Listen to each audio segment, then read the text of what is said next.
ॐ पार्थाय प्रतिबोधितां भगवता नारायणेन स्वयं व्यासेन ग्रथितां पुराणमुनिना मध्ये महाभारतम् अद्वैतामृतवर्षिणीं भगवतीम् अष्टादशाध्यायिनीम् अम्भ त्वामनुसन्दधामि भगवद्गीते भवद्वेषिणीम्।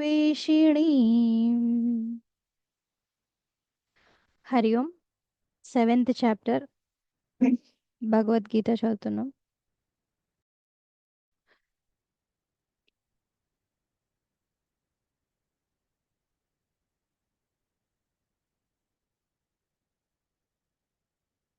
ఓం శ్రీకృష్ణ పరబ్రహ్మణే నమః. శ్రీమద్భగవద్గీత అథ సప్తమోऽధ్యాయः జ్ఞానవిజ్ఞానయోగः. వకుల గారు ఫస్ట్ శ్లోకం. श्रीभगवानुवाच मय्यासक्तमनः पार्थ योगं युञ्जन्मदाश्रयः असंशयं समग्रं मां यथा ज्ञास्यसि तच्छृणु. రైట్. సంగీత సెకండ్. हरि ओम अंडी. హరి ఓం. ज्ञानं देहं सविज्ञानम् इदं वक्ष्याम्यशेषतः यज्ञात्वा नेह भूयोऽन्यत् ज्ञातव्यमवशिष्यते. రైట్. సుమ గారు థర్డ్. मनुष्याणां सहस्रेषु कच्चिद्यतति सिद्धये यततामपि सिद्धानां कच्चिन्मां వేత్తి తత్వతః. రైట్. స్వప్న గారు ఫోర్త్. हरि ओम माताजी. Hmm. भूमिरापो नलो वायुः कं मनो बुद्धिरेव च अहङ्कार इतीयं मे भिन्ना प्रकृतिरस्तदा. రైట్. నీలిమ గారు నెక్స్ట్. अपरेयमितस्त्वन्यां प्रकृतिं विद्धि मे परां जीवभूतां महाबाहो ययोदं धार्यते जगत्. రైట్. రామచందర్ గారు నెక్స్ట్. हरि ओम माताजी. हरि.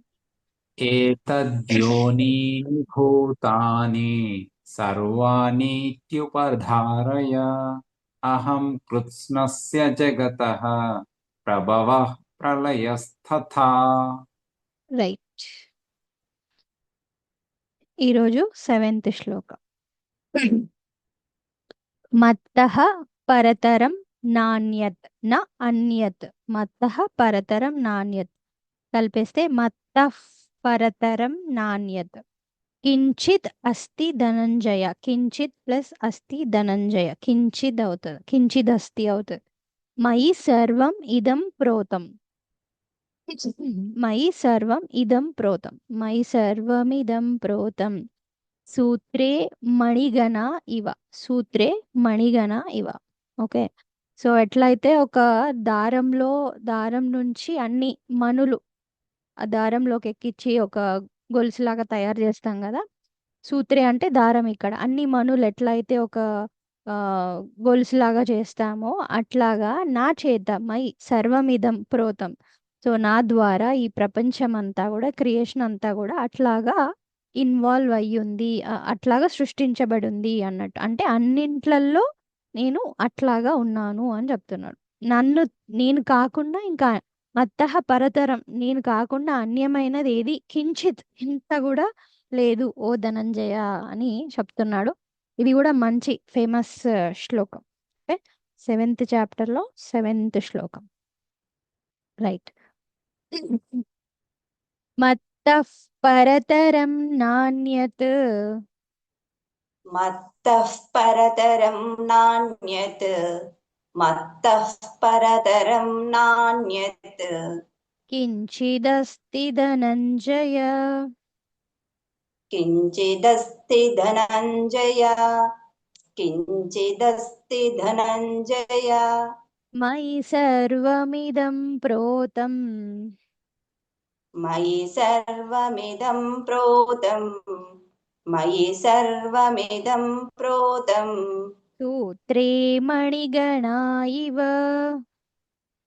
సూత్రే మణిగణా ఇవ సూత్రే మణిగణా ఇవ మత్తః పరతరం నాన్యత్ కించిదస్తి ధనంజయ మయి సర్వమిదం ప్రోతం సూత్రే మణిగణా ఇవ.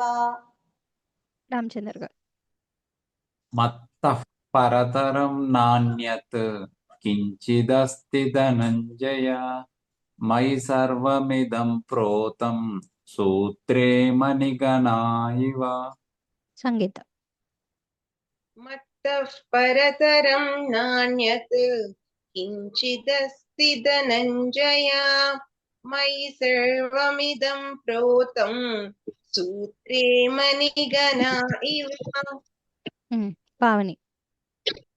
మత్తః పరతరం నాన్యత్ కించిదస్తి ధనంజయ మయి సర్వమిదం ప్రోతం సూత్రే మణిగణ ఇవ.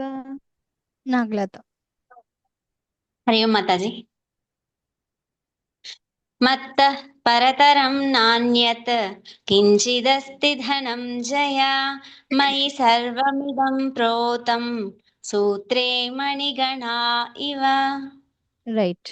మౌనిక గారు. ఎవరో మౌనిక అని ఉంది, అన్మ్యూట్ చేసుకో.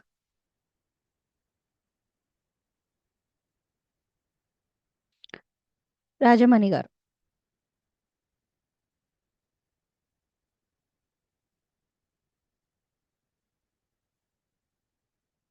లలిత గారు.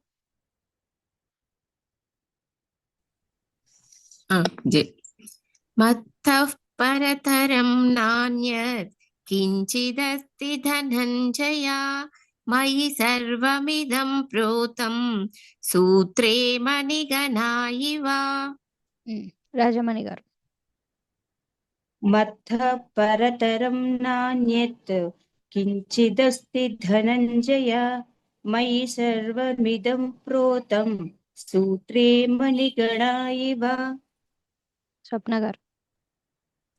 మత్తః పరతరం నాన్యత్ కించిదస్తి ధనంజయ మయి సర్వమిదం ప్రోతం సూత్రే మణిగణా ఇవ.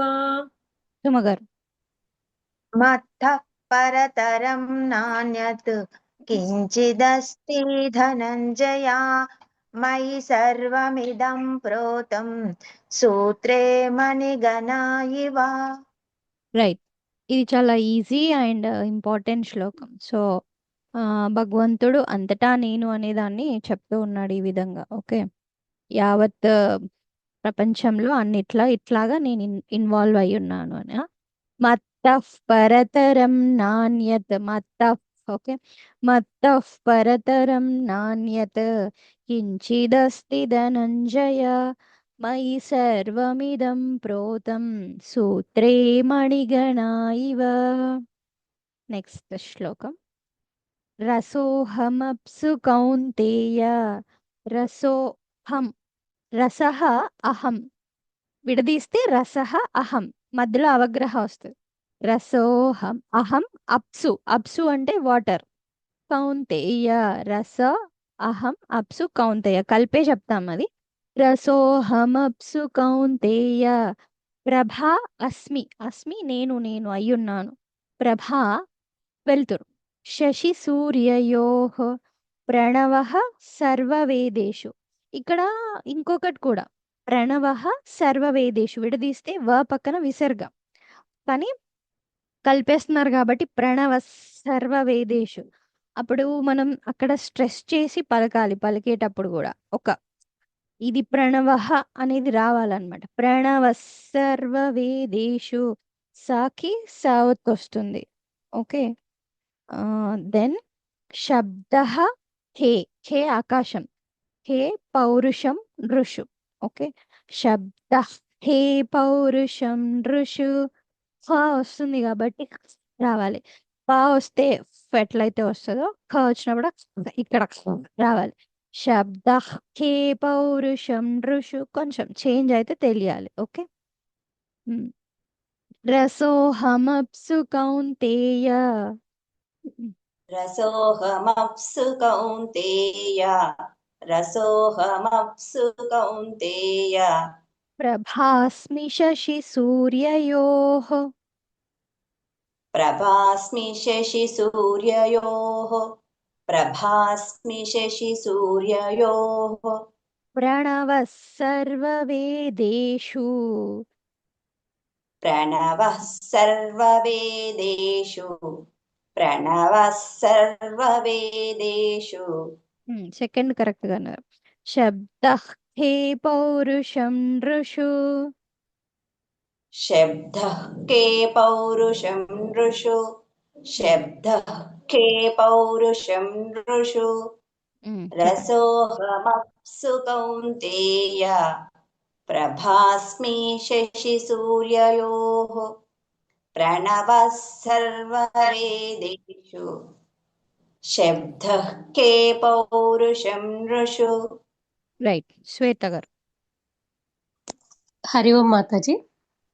రసోహమప్సు కౌంతేయ ప్రభాస్మి శశి సూర్యయోః ప్రణవః సర్వవేదేషు శబ్దః కే పౌరుషం నృషు.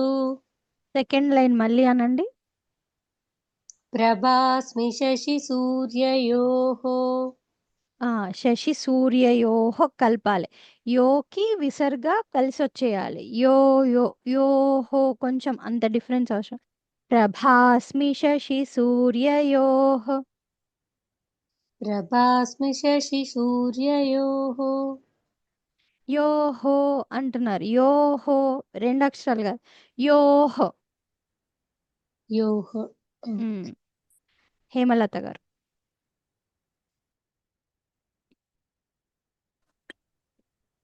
రసోహమప్సు కౌంతేయ ప్రభాస్మి శశి సూర్యయోః ప్రణవః సర్వవేదేషు శబ్దః ఖే పౌరుషం నృషు. రైట్. శ్రీదేవి గారు. రసోహమప్సు కౌంతేయ ప్రభాస్మి శశి సూర్యయోః ప్రణవః సర్వవేదేషు శబ్దం కే పౌరుషం నృషు. శబ్దః కే, శబ్దః విసర్గ. శబ్దః కే పౌరుషం నృషు.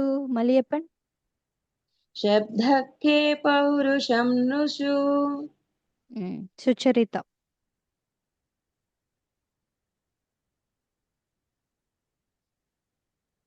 సుచరిత లేదా హాసిని.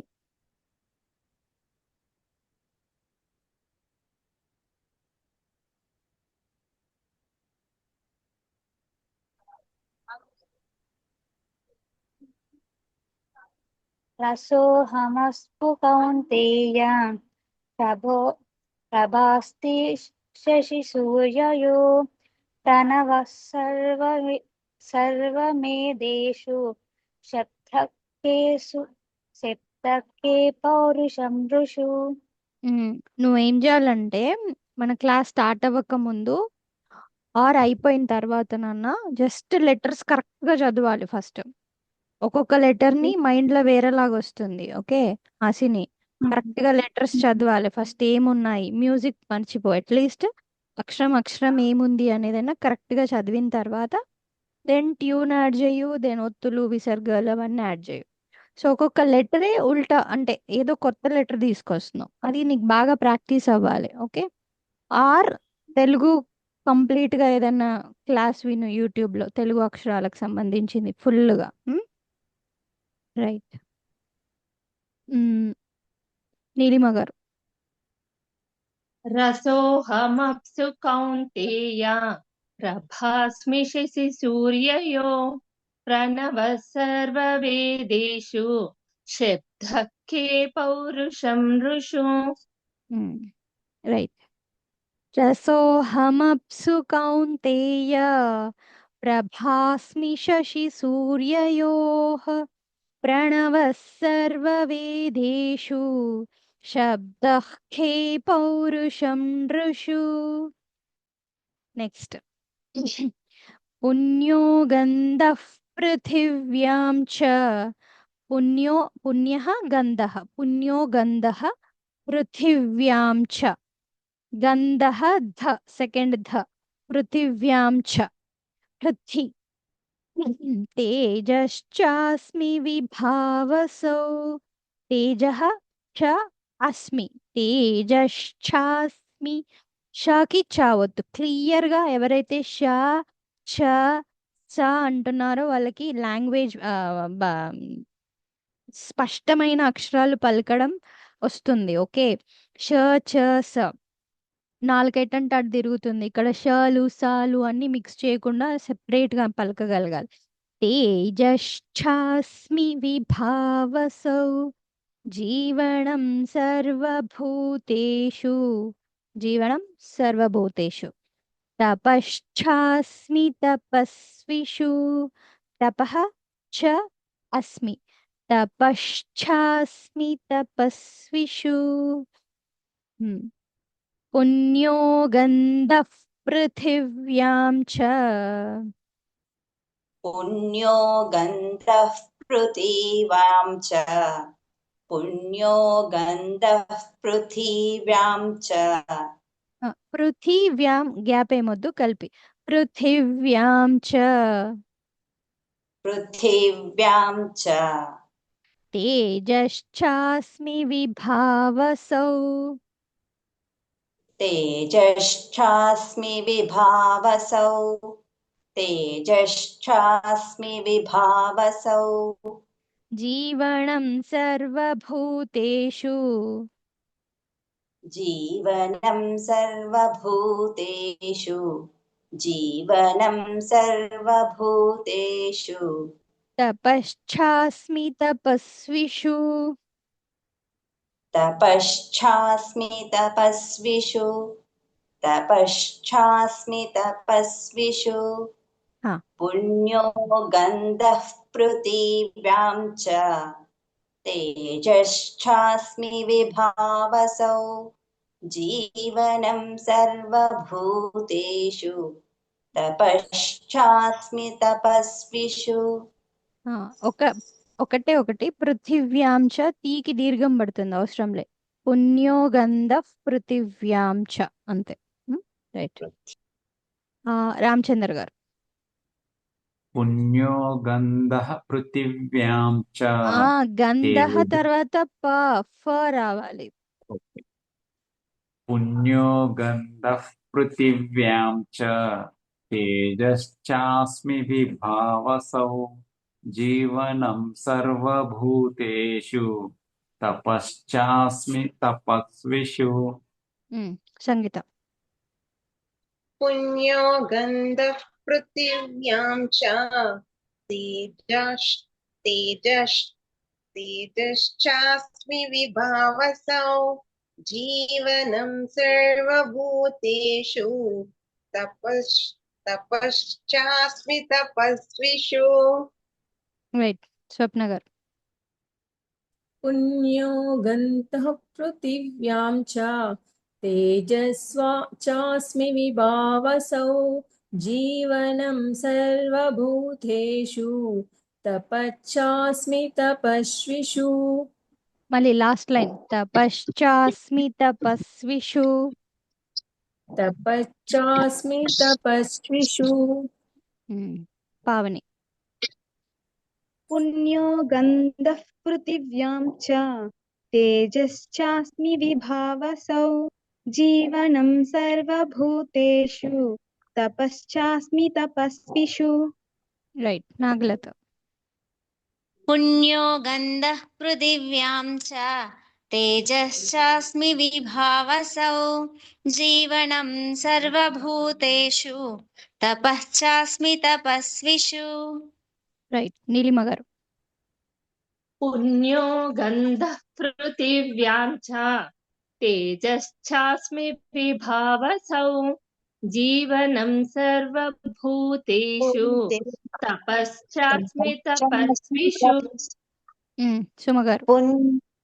पुण्यो गन्धः पृथिव्यां च तेजश्चास्मि विभावसौ जीवनं सर्वभूतेषु तपश्चास्मि तपस्विषु। రైట్. ఒక్కొక్కసారి మనం ఒక అక్షరం అంటే ఈ 4 అక్షరాలు 4 పదాలు కదా, తపశ్చాస్మి అక్కడే ఆగిపోవద్దు.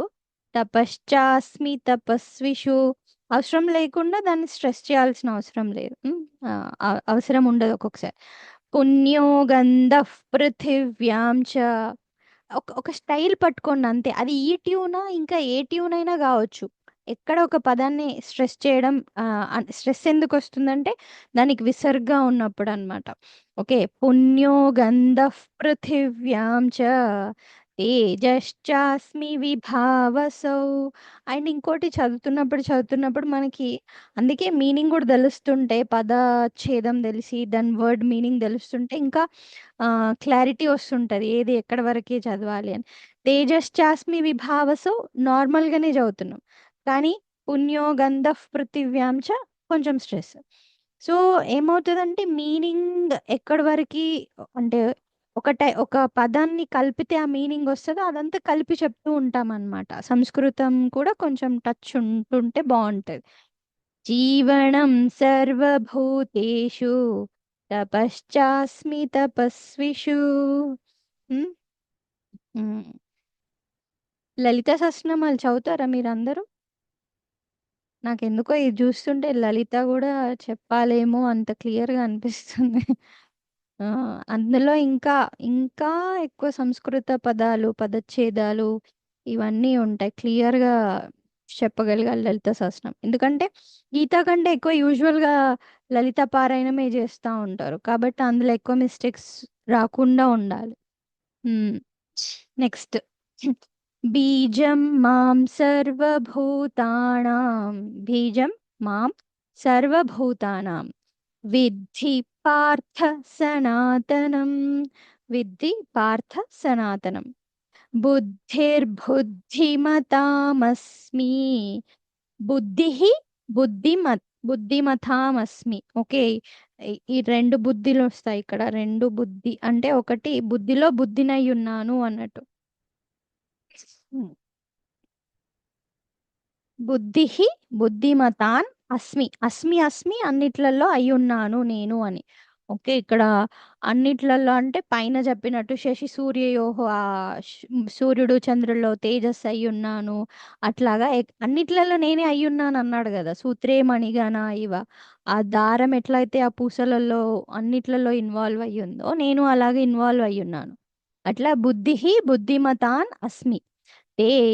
తేజస్వినాం అహం, తేజస్వినాం అహం, అహం నేను. ఓకే, నామహం కాదు, తేజస్వినాం అహం. రైట్. బీజం మాం సర్వభూతానాం, బీజం మాం సర్వభూతానాం, బీజం మాం సర్వభూతానాం విద్ధి పార్థ సనాతనం, విద్ధి పార్థ సనాతనం, విద్ధి పార్థ సనాతనం. బుద్ధిర్బుద్ధిమతామస్మి, బుద్ధిర్బుద్ధిమతామస్మి, బుద్ధిర్బుద్ధిమతామస్మి. అంటే బుద్ధిర్బుద్ధిమతాం అస్మి, అది మా అనేది క్లియర్గా అవసరం లేదు. బుద్ధిమతాం అది కలిపేసి సెకండ్ బుద్ధితోటి బుద్ధిమతాం, బుద్ధిర్బుద్ధిమతామస్మి, బుద్ధిర్బుద్ధిమతామస్మి. तेजस्तेजस्विनामहम् तेजस्तेजस्विनामहम् హ్మ్. तेजस्तेजस्विनामहम् చెప్పండి మా बीजं मा बीजं मा बीजं मां सर्वभूतानां विद्धि पार्थ सनातनम् बुद्धिर्बुद्धिमतामस्मि तेजस्तेजस्विनामहम् శ్వేత గారు बीजं मां सर्वभूतानां विद्धि पार्थ सनातनं बुद्धिर्बुद्धिमतामस्मि तेजस्तेजस्विनामहम् శ్రీదేవి గారు बीजं मां सर्वभूतानां विद्धि पार्थ सनातनं बुद्धिर्बुद्धिमतामस्मि तेजस्तेजस्विनामहम् హేమలత గారు बीजं मां सर्वभूतानां विद्धि पार्थ सनातनं बुद्धिर्बुद्धिमतामस्मि तेजस्तेजस्विनामहम् రైట్ సునీత గారు बीजं मां सर्वभूतानां विद्धि पार्थ सनातनं बुद्धिर्बुद्धिमतामस्मि तेजस्तेजस्विनामहम् లలిత గారు बीजं मां सर्वभूतानां विद्धि पार्थ सनातनं बुद्धिर्बुद्धिमतामस्मि तेजस्तेजस् లలిత గారు बीजं मां सर्वभूतानां विद्धि पार्थ सनातनं बुद्धिर्बुद्धिमतामस्मि तेजस्तेजस्विनामहम् రైట్ సౌజన్య గారు అన్మ్యూట్ చేసుకో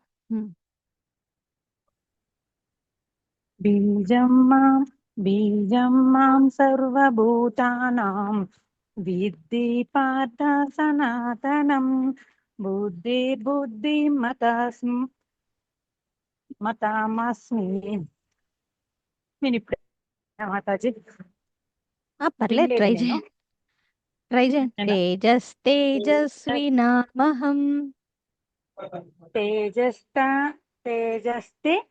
తేజస్వినామహం రైట్ ఎక్కడ నుండమ్మా ఎక్కడ నుండి కరీంనగర్ సౌజన్య మాతాజీ Karimnagar okay okay Soujanya okay okay మాతాజీ రైట్ రాజమణి గారు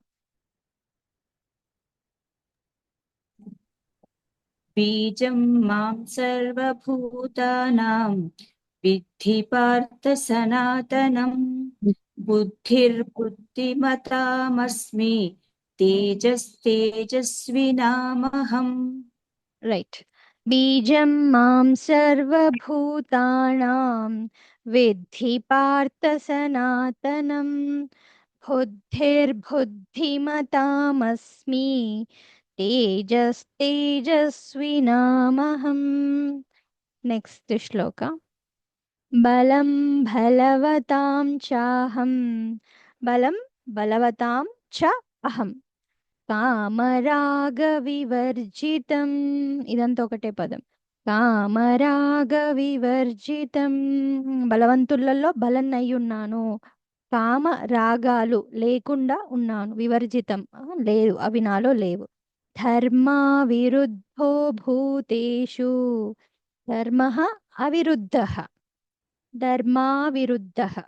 ధర్మా విరుద్ధో భూతేషు కామోస్మి భరతర్షభ కామః అస్మి భరతర్షభ ఓకే నెక్స్ట్ బలం బలవతాం చాహం बलं बलवतां चाहं बलं बलवतां चाहं कामरागविवर्जितं कामरागविवर्जितं कामरागविवर्जितं धर्माविरुद्धो भूतेषु धर्माविरुद्धो भूतेषु धर्माविरुद्धो भूतेषु कामोऽस्मि भरतर्षभ कामोऽस्मि भरतर्षभ कामोऽस्मि भरतर्षभ बलं बलवतां चाहं कामरागविवर्जितं धर्माविरुद्धो भूतेषु कामोऽस्मि भरतर्षभ रामचंद्र गाరు बलं बलवतां चाहं कामरागविवर्जितं धर्माविरुद्धो भूतेषु कामोऽस्मि भरतर्षभ సంగీత बलं बलवतां चाहं कामरागविवर्जितं धर्मविरुद्धो भूतेषु कामोऽस्मि भरतर्षभ థర్డ్ లైన్ మళ్ళీ సార్ చెప్పండి ధర్మావిరుద్ధ धर्मविरुद्धो भूतेषु అయితే ధర్మ అవిరుద్ధ అనేది కొంచెం సౌండ్ రావాలి ధర్మ విరుద్ధ విడదీయకండి రైట్ ధర్మ విరుద్ధో విడదీయకండి ధర్మ విరుద్ధో ఒకటే పదం లాగా రావాలి పావని బలం బలవతాం చాహం కామరాగవివర్జితం ధర్మ విరుద్ధో భూతేషు కామోస్మి భరతర్షభ నాగలత बलं बलवतां चाहं कामरागविवर्जितं धर्माविरुद्धो भूतेषु कामोऽस्मि भरतर्षभ ఈ కొంచెం ఈజీ అనుకుంటున్నా బలం బలవతాం చాహం కామరాగవివర్జితం ధర్మా విరుద్ధో భూతేషు కామోస్మి భరతర్షభ నెక్స్ట్ ఏ చైవ సాత్వికా భావాః యహ ఏ చ ఏవ యహ అని వస్తుంది బట్ ఏ చ ఏవ సాత్వికా భావాః రాజసాస్తామసాశ్చ ఏ రాజసాః తామసాః చ యః సెకండ్ పాదం కలిపేస్తే రాజసాస్తామసాశ్చ ఏ షకి చౌత్ వస్తుంది చ యః విడదీస్తే రాజసాః తామసాః చ య మత్త ఏవేతి తాన్ విద్ధి మత్తః ఏవ ఇతి తాన్ విద్ధి మత్త ఏవేతి తాన్ విద్ధి నత్వహం తేషు తే మయి న తు అహం తేషు తే మయి నత్వహం తేషు తే మయి నతు అహం అది ఏ చైవ సాత్వికా భావాః ये चैव सात्विका भावाः ये चैव सात्विका भावाः రాజసాస్తామసాశ్చ ఏ राजसास्तामसाश्च ये राजसास्तामसाश्च ये మత్త ఏవేతి తాన్ విద్ధి मत्त एवेति तान् विद्धि मत्त एवेति तान् विद्धि నత్వహం తేషు తే మయి नत्वहं तेषु ते मयि नत्वहं तेषु ते मयि ये चैव सात्विका भावाः राजसास्तामसाश्च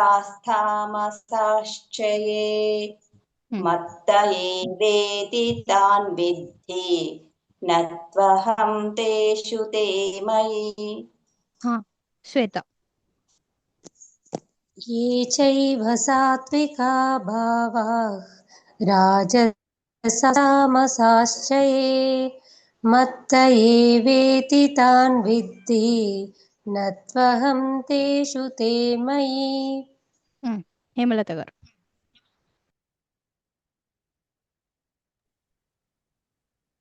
ये चैव सात्विका भावाः राजसास्तामसाश्च ये मत्त एवेति तान् विद्धि न त्वहं तेषु ते मयि. నీలిమ గారు. ये चैव सात्विका भावाः राजसास्तमसाश्च ये मत्त एवेति तान् विद्धि न त्वहं तेषु ते मयि. శ్రీదేవి గారు. ये चैव सात्विका भावाः राजसास्तामसाश्च ये मत्त एवेति तान् विद्धि न त्वहं तेषु ते मयि. రైట్. ये चैव सात्विका भावाः राजसास्तामसाश्च ये मत्त एवेति तान् विद्धि न त्वहं तेषु ते मयि. ఓకే, మిగతా రేపు చూద్దాం. ఓం శాంతి శాంతి శాంతి. హరి ఓం శ్రీ గురుభ్యో నమః. హరి ఓం.